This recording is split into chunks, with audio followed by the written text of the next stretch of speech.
Hey, Nick, I know you watch this pretty closely, but I'm surprised Chris Bowen puts out our new roadmap to 2050, puts it out today, but there's been the revelation. It's all been done in secret. There has been no consultation whatsoever. This is the Australian Energy Market Operator and the regulators. Now, we can't even forecast the weather this weekend pretty accurately. How on earth, particularly without consultation, are we going to be able to forecast the energy we need right out to 2050 and not end up wasting billions as we've wasted already? Yeah, exactly, Peter. And it's just guesswork, really, in the ISP from AEMO. And it's really troubling to see that the energy regulator is sort of agreeing not to do a separate consultation on this document. They're just going to take AEMO's word for it. This is the problem with this whole thing. It's groupthink. They've got the mindset on one particular solution, and they're pushing ahead with it without any viable modelling. And if Chris Bowen wants his, what does he want to make us? A green energy superpower with hydrogen by 2050, that's going to need 3 to 4 times more electricity in the grid than AEMO are forecasting. The whole thing's very, very shabby modelling. It's very shabby policy, and it needs a thorough, solid external review.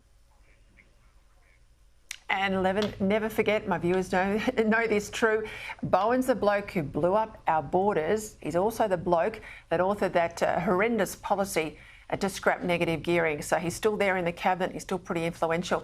Let's go to another big issue in Queensland, if I can, Caroline.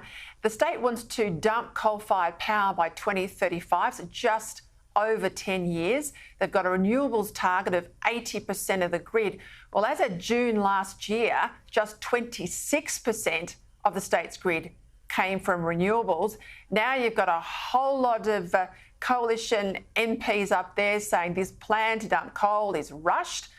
The roads and the bridges can't even handle the weight of all those wind turbines rolling into regional areas, and it's going to adversely affect agricultural land. I mean, this just goes from bad to worse, doesn't it?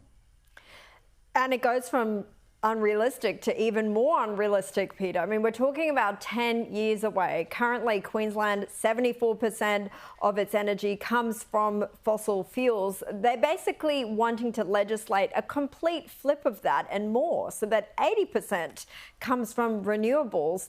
And as at least one MP there has pointed out to a parliamentary inquiry, this is going to have an enormous impact on regional communities who, in many cases, their roads and bridges aren't built to really withstand, as you mentioned, the wind turbines and the other infrastructure that's needed for these kinds of projects. It's not isolated only to Queensland, of course. This is a problem that we're seeing in so many different parts of the country.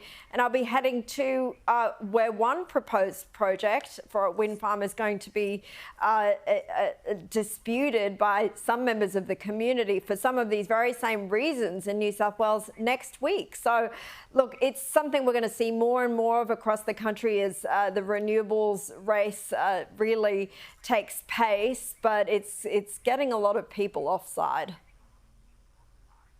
Yeah, Nick, and kudos to you. You've been writing about this now for a number of years and has really cut through. Nick Cater, thank you for that.